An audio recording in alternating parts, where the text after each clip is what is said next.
نحمدہ ونصلی ونسلم علی رسولہ الکریم اما بعد۔ شوہر کے بھائی بیوی کے لیے نامحرم ہوتے ہیں، اور چونکہ ان کا اپنے بھائی کے گھر میں بے تکلف آنا جانا ہوتا ہے، تو یہاں خطرہ ہوتا ہے کہ کہیں اس کے نتیجے میں کوئی فتنہ نہ پھیلے۔ عموماً بھائی اپنے بھائی پر اعتماد کرتا ہے، اعتبار کرتا ہے، تو وہ لوگ گھر میں آتے جاتے رہتے ہیں۔ تو یہ جو بھابھی ہے اس کے ساتھ ایک بے تکلفی سی ہو جاتی ہے، اور یہ فطری بات ہے کہ جہاں بے تکلفی ہوتی ہے وہاں آدمی ذرا سا ریلیکس ہو کے بات کرتا ہے، آزادی سے بات کر لیتا ہے، اور پھر اس میں کچھ ایسی باتیں بھی ہونے لگتی ہیں کہ جو عام طور پہ اجنبیوں سے نہیں کی جاتی۔ تو یہاں چونکہ رشتہ ایسا ہے کہ جو اجنبی ہے یعنی نامحرموں کا ہے، اس میں وہ باتیں نہیں ہونی چاہیے، لیکن آہستہ آہستہ بے تکلفی بڑھتی ہے تو خطرہ یہ ہو جاتا ہے کہ فتنے میں پڑ جائے، گناہ میں پڑ جائے۔ چنانچہ اس کے بہت سے واقعات ہیں۔ شریعت چونکہ انسان کی جان، اس کے ایمان، اس کی نسل، اس کے مال، عزت آبرو کی حفاظت کے لیے قوانین بناتی ہے، تو اسی لیے اس حوالے سے بھی بہت زیادہ احتیاط کی جاتی ہے۔ چنانچہ جب صحابی نے رسول اللہ صلی اللہ علیہ وسلم سے پوچھا کہ الحمو یا رسول اللہ، کے دیور کے بارے میں کیا، یعنی سسرالی جو رشتہ دار ہیں، جیٹھ دیور وغیرہ، ان کے بارے میں آپ کیا فرماتے ہیں، کیونکہ ان کے یہاں تو آنا جانا رہتا ہے، تو فرمایا الحمو الموت، وہ تو موت ہے۔ مطلب یہ آپ نے فرمایا کہ یہ تو زیادہ خطرناک صورتحال ہے، اور اس کے دو معنی ہیں۔ ایک معنی تو یہ کہ وہ تمہیں فتنے میں ڈالنے کے حوالے سے موت کی طرح ہے، جتنا تمہیں اجنبیوں سے خطرہ نہیں ہے اس سے زیادہ خطرہ تمہیں ان سے ہے۔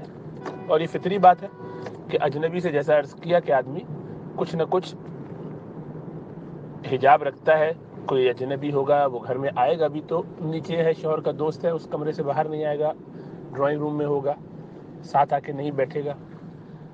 لیکن اس کے ساتھ بے تکلفی زیادہ۔ پھر دوسرا یہ کہ عموماً جو دیور ہوتا ہے وہ شوہر کا چھوٹا بھائی ہوتا ہے، اور کبھی ایسا بھی ہوتا ہے کہ وہ ابتدائی شادی میں ابھی اس کی شادی نہیں ہوئی ہوتی، یعنی بڑے بھائی کی شادی ہوئی ہے تو چھوٹا بھائی عموماً کنوارا ہوتا ہے۔ تو اب یہ کنوارا جو ہے، اگر اس کے ساتھ کوئی فتنہ ہو گیا تو اس صورت میں یہ اس عورت کے لیے موت کا سبب بنے گا، کیونکہ عورت شادی شدہ ہے۔ اس لڑکے کو جو کہ دیور ہے اور کنوارا ہے، یہ اگر کوئی بدکاری میں پڑ جاتا ہے تو اس کو 100 کوڑے پڑیں گے، لیکن بہرحال جان بچ جائے گی۔ اس کے برعکس وہ عورت کے لیے سنسار کرنے کا سبب بن جائے گا، سنسار ہونے کا سبب بن جائے گا، اور اگر ایسا ہوا تو اس کے لیے تو گویا یہ موت ثابت ہوگا۔ تو بہرحال جیسے بھی ہو، مطلب اس کا یہی ہے کہ یہاں زیادہ احتیاط کرنی چاہیے۔ اصل میں ہم چونکہ عموماً مڈل کلاس کے لوگ جو پڑھے لکھے ہوں، ان کے ہاں اس طرح کے واقعات بہت کم ہوتے ہیں، تو ان کے ذہن میں بھی یہ بات نہیں آتی، یہ خیال بھی نہیں آتا، جو بہت اچھی بات ہے۔ یہ ایک تہذیب کا حصہ ہے کہ بھابھی کے ساتھ کسی کا کوئی ایسا چکر تعلق ہو، یہ عموماً نہیں ہوتا۔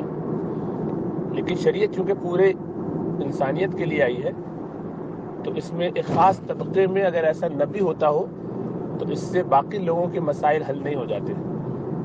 چنانچہ خود ہم نے ایسے بہت سارے کیسز دیکھے ہیں، سنے ہیں، اور بالخصوص بہت غریب لوگوں میں بھی اور بہت امیر لوگوں میں بھی یہ مسائل تھوڑا زیادہ پائے جاتے ہیں، اور وہاں بھی احتیاطیاں ہو جاتی ہیں اور نقصانات ہو جاتے ہیں، اس لیے اس سے بہت بچنا چاہیے۔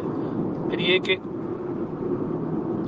دنیا میں کوڑے اور سنساری ہو یا نہ ہو، اللہ کے ہاں تو پھر وہ اس گناہ میں مبتلا ہونے کی وجہ سے بڑے عذاب کا مستحق ہو سکتا ہے، اور یہ عورت بھی ہو سکتی ہے۔ اس لیے شریعت ان چیزوں کو، ان تہمتوں کے مواقع سے بچنے کا حکم کرتی ہے۔ یہ وہ جگہ ہیں جہاں پہ خطرہ ہو سکتا ہے تو آدمی احتیاط کرے، اس لیے شریعت نے یہ حکم لگایا کہ پردے میں رہا جائے۔ اللہ سبحانہ و تعالیٰ سمجھ عطا فرمائے. گھر میں بھی آئیں اگر دیور وغیرہ تو وہ بھابھی کے کمرے میں ان کا کسی درجے میں بھی گزر نہیں ہونا چاہیے. یہ ہمارے یہاں ایک تفریح بنائی ہوئی ہے کہ تو مذاق کا رشتہ ہے، نعوذ باللہ، سالیوں سے مذاق کا رشتہ ہے. یہ سب فتنے کی اور شیطانی باتیں. کوئی کسی سے مذاق کا رشتہ شریعت نے نہیں رکھا. اور پورا حجاب ہونا چاہیے، نقاب بھی ہونا چاہیے. لیکن اگر کسی خاندان میں ساتھ رہنے کی وجہ سے یہ مشکل ہوتا ہو تو کم از کم فاصلہ اتنا ہونا چاہیے کہ ایک کمرے میں کبھی بھی ساتھ دونوں موجود نہ ہو جبکہ کوئی اور شخص موجود نہ ہو. اور ان کے کمرے میں تو داخل ہونا نہیں چاہیے. جو بیوی کا یعنی بھابھی کا کمرہ ہے اس میں بہت کبھی بھی اجازت کے ساتھ بھی داخل نہیں ہونا چاہیے بلکہ باہر ہی ملنا چاہیے.